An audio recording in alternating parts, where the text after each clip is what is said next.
వాళ్ళు ఒక కుటుంబం అంతా కలిసి ఉంటారు. రోజు కొన్ని 18 గంటలు పని చేస్తారు వాళ్ళు. వాళ్ళు కష్టపడి సంపాదించిన సోమరిపోతుల్లాగా మీరు ఉన్నారు. మీకు ఓర్వలేకపోతున్నారని కూడా బహుశా ఈ అర్థం వచ్చే విధంగా దాదాపుగా ఆమె అన్నది కదన్న, మీరు ఏ గ్రామానికైనా వెళ్ళండి, కోమటోళ్ళు అర్ధరాత్రి కాదు అపరాత్రి పోయినా సరే తలుపు కొట్టంగానే తీసిస్తారు. ఇల్లు వాళ్ళదే, దుకాణము అదే, వాళ్ళ బతుకంతా దుకాణమే. మా కోమటోళ్ళ కంటే ఎక్కువ కష్టపడేటోళ్ళ వీళ్ళు. ఇంట్లో ఎంతమంది ఉంటే అంతమంది కష్టపడతారు. వడ్ల కమ్మరోళ్ళు ఎంత పని చేస్తారో తెలుసా అన్న, వాళ్ళు నిద్రపోకుండా అర్ధరాత్రి 1 గంట వరకు కూడా పని చేస్తూనే ఉంటారు. అవసరోళ్ళు బంగారం రేపు అందజేయాలని చెప్పి. మా వాళ్ళకంటే ఎక్కువ కష్టపడి పని చేసేవాళ్ళ మీరు. వీళ్ళు నేనేమంటున్నానంటే, ఇప్పుడు వారెవరో ఆవిడ ఎవరో మాట్లాడారు, బండి సంజయ్ మాట్లాడారు. నేనేమంటున్నా అంటే, మీరు తెలంగాణ వాళ్ళ గుజరాత్ వాళ్ళ? మీరు తెలంగాణ ప్రజల కోసం రాజకీయాలు చేస్తున్నారా, గుజరాత్ వాళ్ళ కోసం చేస్తున్నారా? దీని వెనుక ఏదో కుట్ర ఉన్నది. కుట్రదారులే వాళ్ళు. దేశం మొత్తాన్ని మారువాడీలకు అప్పచెప్పాలనే కుట్రే నరేంద్ర మోడీ, అమిత్ షా చేసిరు. వాళ్ళకి ఒత్తాసు పలుకుతున్నాడు బండి సంజయ్. రేపు కిషన్ రెడ్డి కూడా అదే మాట్లాడతాడు. కుట్ర చేసింది వాళ్ళైతే కుట్రకు బలైన వాళ్ళ మీద కుట్రదారులని నింద మోపడం ఏంటండి? అసలైన కుట్రదారు బండి సంజయ్. అంటే హిందువుల ధర్మం కోసం పనిచేస్తున్న మార్వాడీలను దెబ్బతీస్తే కోటోళ్ళు పని చేయట్లేదా?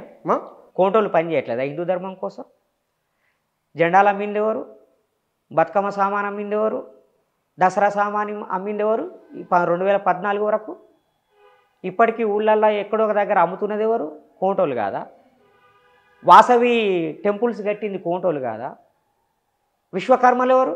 విశ్వబ్రహ్మణులం మేము అని చెప్పుకొని పోతులూరి వీరబ్రహ్మేంద్ర స్వామి వారి వచనాలు చెప్పుకుంటూ గొప్ప ఆధ్యాత్మిక జీవితాన్ని గడిపేవాళ్ళు విశ్వకర్మలు గారా? మడివేలు మాచయ్య సంప్రదాయాన్ని కొనసాగిస్తున్న మంగళోళ్ళు ఇక్కడ హిందువులు గారా? చాకలోళ్ళు హిందువులు గారా? ఎవరు గారు హిందువులు? హిందూ ధర్మాన్ని కాపాడుతున్నది మార్వాడీలే అయితే, హిందూ ధర్మాన్ని కాపాడుతున్నది మార్వాడీలే అయితే, 2014 తర్వాత వచ్చిన మార్వాడీలే అయితే, మరి 2014కి ముందు తెలంగాణలో హిందూ ధర్మం లేదా? గుళ్ళు లేవా? గోపురాలు లేవా? పండుగలు చేసుకోలేదా మేము? వాళ్ళు వచ్చి నేర్పిరా మాకు పండుగ? ఏం మాట్లాడుతున్నారు? కానీ ఒకటి, మార్వాడీలు అంతా ట్యాక్స్ కడుతున్నారు కదా గవర్నమెంట్కు. ఎక్కడ కట్టిరు? ఇప్పుడు వెళ్ళండి, జీరో దందా చేస్తున్నది ఎవరు? ఎక్కడైనా చిట్టీలు ఇస్తున్నారా వాళ్ళు? ఎక్కడైనా సరే పోయి కాగితం మీద రాసిస్తున్నారు. ఎందుకు పనికిరాదా కాగితం? ఏడ సబ్మిట్ చేయడానికి పనికిరాదు. ఏ బుక్ షాప్కైనా వెళ్ళండి, ఇప్పుడు బుక్ షాప్స్ కూడా మొత్తం వాళ్ళ కంట్రోల్లోకి పోయింది. స్టేషనరీ అండ్ బుక్స్ అంతా వాళ్ళ కంట్రోల్లోకి పోయింది. పేపర్ మార్ట్కి వెళ్ళండి, అసలు పుస్తకాలు, నేను రచయితని, చాలామంది రచయితలు పుస్తకాలు వేయలేని పరిస్థితి కల్పించారు. పేపర్ ధర విపరీతంగా పెంచేసిర్రు, ప్రజలకి సాహిత్యాన్ని దూరం చేసిర్రు. ఎక్కడైనా రాసిచ్చిర్రా? మీరు వీళ్ళ గురించి మాట్లాడుతున్నారు కానీ మరికొందరు ఉన్నారు, అంటే వాళ్ళు హిందూయేతరులు కొందరు, వాళ్ళు కూడా జీరో దందా చేస్తున్నారు. వాళ్ళ గురించి ఎవరేం మాట్లాడారు? ఎవరు జీరో దందా చేసినా వాళ్ళని శిక్షించండి. ఏ కులం వాడు చేసినా, ఏ మతం వాడు చేసినా, ఏ ప్రాంతం వాడు చేసినా శిక్షించండి. మేము వద్దన్నమా? నకిలీ చేసిండ్రని చెప్పి నకిలీ వస్తువులు అమ్ముతున్నారని లాస్ట్ మంతే జూలై నెలలో హన్మకొండలో ఒక 8 మంది మార్వాడీలని దొంగలను కూర్చుండబెట్టిరు పోలీసు వాళ్ళు. నకిలీ చేస్తున్నారు. అంటే ఆహార పదార్థాలు, ఎలక్ట్రిక్ సామాన్, ఈ లైట్లు, ట్యూబులు, వైర్లు డూప్లికేట్ చేస్తున్నారని. నేను రాష్ట్ర ప్రభుత్వాన్ని కోరుతున్నా, కాటేదానికి వెళ్ళండి, అక్కడ ప్రాక్సీ ప్రోడక్ట్స్ని ఎవరు తయారు చేస్తున్నారో మీరు ఐడెంటిఫై చేయండి. ఏ వస్తువునైనా ప్రాక్సీ వస్తువులు తయారు చేసే ఇండస్ట్రీని మార్వాడీలే హైదరాబాద్లో డెవలప్ చేశారు. రాష్ట్ర ప్రభుత్వం ఏం చేస్తుంది అంటే ఇప్పుడు అల్లం వెల్లుల్లి పేస్టు, మిర్చి పౌడరు, పిల్లలు తిని చాక్లెట్, ఇవన్నీ కల్తీనేనా? అన్ని కల్తీ చేస్తున్నారు. ఎవరు చేసేది? వీళ్ళే చేస్తున్నారు, మార్వాడీలే చేస్తున్నారు. ఆధారాలు ఉన్నాయేమన్నా? ఎందుకు లేవు? చూడండి, మీరు రైడ్ చేయండి, ఎన్ని దొరుకుతాయి మీకు.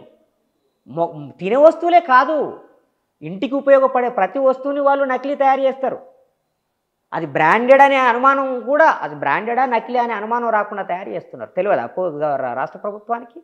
ఇంటెలిజెన్స్ డిపార్ట్మెంట్కి సమాచారం లేదా? వెళ్ళండి, కాటేదాన్ని వెళ్ళండి, మొత్తం సెర్చ్ చేయండి. ఎవరికి మీరు పర్మిషన్ ఇచ్చిరో, ఎవరికి లైసెన్స్ ఇచ్చిరో తెలుస్తుంది. అతిపెద్ద ఇండస్ట్రియల్ ఏరియా కాటేదాన్ ఇక్కడ. కాబట్టి నేనేమంటున్నానంటే, మార్వాడీలు నకిలీ తయారు చేసినా, ఇంకెవరు తయారు చేసినా నేరమే చట్టం ప్రకారంగా మీరు చర్య తీసుకోండి. ఇవన్నీ కాదు బుచ్చన్న. నేనేమంటున్నా అంటే, మార్వాడీలు ఏది గుజరాత్ రాజస్థాన్ మార్వాడీలు, తెలంగాణ మార్వాడీలు కాదు. మరి గోబ్యాక్ అనొద్దు కదా. గోబ్యాక్ అండ్ బరాబర్ అంటాం. బ్రిటిష్ వాళ్ళని గోబ్యాక్ అన్నాం, ఆంధ్రులను గోబ్యాక్ అన్నాం. మేము గుజరాత్ వాళ్ళని ఎందుకన్నాం? బరాబర్ అంటాం గోబ్యాక్ అని. నేనేమంటున్నానంటే దీనికి ఒక పరిష్కారం కావాలా. పరిష్కారానికి కేంద్ర ప్రభుత్వం సిద్ధపడాలి, రాష్ట్ర ప్రభుత్వం సిద్ధపడాలి. ఆల్రెడీ వాళ్ళు ఇప్పుడు గ్రామీణ ప్రాంతాలకు వెళ్ళిపోయారు మీరే అంటున్నారు. మండల కేంద్రాల వరకు గ్రామాలకు వెళ్ళిపోయారు, విలేజ్లకు వెళ్ళిపోయారు. ఇప్పుడు విలేజ్లోకి రానంత వరకు ఎవరికి ఇబ్బంది లేదు. నువ్వు విలేజ్లోకి కూడా వచ్చేసినావు కదా. రావడమే కాదు, వీళ్ళు ఏం చేస్తున్నారంటే వీళ్ళు డెమోగ్రఫీని మార్చేస్తున్నారు. ప్రతి నియోజకవర్గంలో నార్త్ ఇండియన్స్ వచ్చి సెటిల్ అయ్యి 10,000 ఓట్ల దాకా వాళ్ళు రిజిస్టర్ చేసుకున్నారు. అంటే కావాలనే ఇక్కడ ఓటేస్తారు. ఇక్కడ ఎలక్షన్స్ ఉన్నప్పుడు, వాళ్ళ సొంత రాష్ట్రంలో ఎలక్షన్స్ ఉన్నప్పుడు అక్కడ ఓటేస్తారు. ఇక్కడ బీజేపీకి వేస్తారు, అక్కడ బీజేపీకి వేస్తారు. ఓట్లని ఇక్కడ సృష్టించడం ఏంది కొత్తగా? ఒకటి. రెండోది, వీళ్ళు ఏం చేస్తున్నారు? సామాజిక పెత్తనానికి కారణమవుతున్నారు. ముందు అప్పులు ఇస్తారు, లోన్లు ఇస్తారు, చేయబదులు ఇస్తారు, ఆ విలేజ్ని తన గుప్పిట్లోకి తీసుకుంటారు. ప్రశ్నించే వాళ్ళని కొంతమందిని రౌడీల్లాగా తయారు చేసి ఎగేసి దాడులు చేస్తూ ఉంటారు. దానికి మతాన్ని అడ్డం పెడతారు. సామాజిక ఆధిపత్యం, రాజకీయ ఆధిపత్యం. రాజకీయంగా ఈరోజు మార్వాడీలు కార్పొరేటర్లుగా పోటీ చేస్తున్నారు, కౌన్సిలర్గా పోటీ చేసి గెలిచిర్రు, ఎమ్మెల్యేలుగా పోటీ చేస్తున్నారు. మొత్తం ఎవరు గెలవాలా ఎవరు ఓడాలని నిర్ణయించే స్థితికి దక్షిణాదిలో ఈ ఉత్తరాది నుంచి వచ్చినటువంటి వాళ్ళు చేస్తున్నారు. ఈ పొలిటికల్ కంట్రోల్ ఏంది అంటున్నా. మీరు వ్యాపారమే చేసుకోండి. మరి రాజకీయ నాయకుల్లాగా ఎందుకు మాట్లాడుతున్నారు? మీరు వ్యాపారమే చేసుకోండి. ఒక మతానికి ప్రతినిధులు ఎందుకు మాట్లాడుతున్నారు? మొత్తం మత విద్వేషాలు రెచ్చగొడుతున్నదే మార్వాడీలు ఇక్కడ. బీజేపీకి అండగా ఉంటారని, హిందూ మతానికి ఆదరణ ఇస్తారని, మార్వాడీలకు వ్యతిరేకంగా మాట్లాడుతున్నారు అని బండి సంజయ్ అంటున్నాడు. అంటే దాని అర్థం ఏంటి? వాళ్ళు మా పార్టీ వాళ్ళనేగా చెప్తున్నారు. 8 సీట్లు వచ్చినాయంటే ఈ బీజేపీకి ఈ మార్వాడీలు ఇచ్చిన డబ్బులతోటే గెలిచిరు వాళ్ళు. కాదని చెప్పానండి. అంటే అన్నీ తెలిసి కూడా వాళ్ళు మౌనంగా ఉన్నారు, మద్దతు ఇస్తున్నారు మీ భావన అట్లా ఆరోపణ చేస్తున్నారా? నేను ఏమంటున్నా అంటే బీజేపీకి తెలంగాణ పట్ల చిత్తశుద్ధి లేదు. తెలంగాణలో ఉన్న చిన్న సన్నకారు వ్యాపారుల మీద వాళ్ళకి ప్రేమ లేదు. ముఖ్యంగా వృత్తి కులాల మీద వాళ్ళకి ప్రేమ లేదు. కుల వ్యవస్థ ఉండాలి, వర్ణ వ్యవస్థ ఉండాలి, హిందూ ధర్మం చాలా గొప్పదని చెప్తున్న వాళ్ళు మరి ఆ ధర్మం ప్రకారంగా ఏదో ఒక వృత్తి చేసుకొని బతికేటోళ్ళు నాశనం అయిపోతుంటే వాళ్ళ తరఫున నిలబడకుండా పక్క రాష్ట్రాల నుంచి వచ్చిన మార్వాడీల కోసం ఎందుకు మాట్లాడుతున్నారు అంటున్నాను నేను.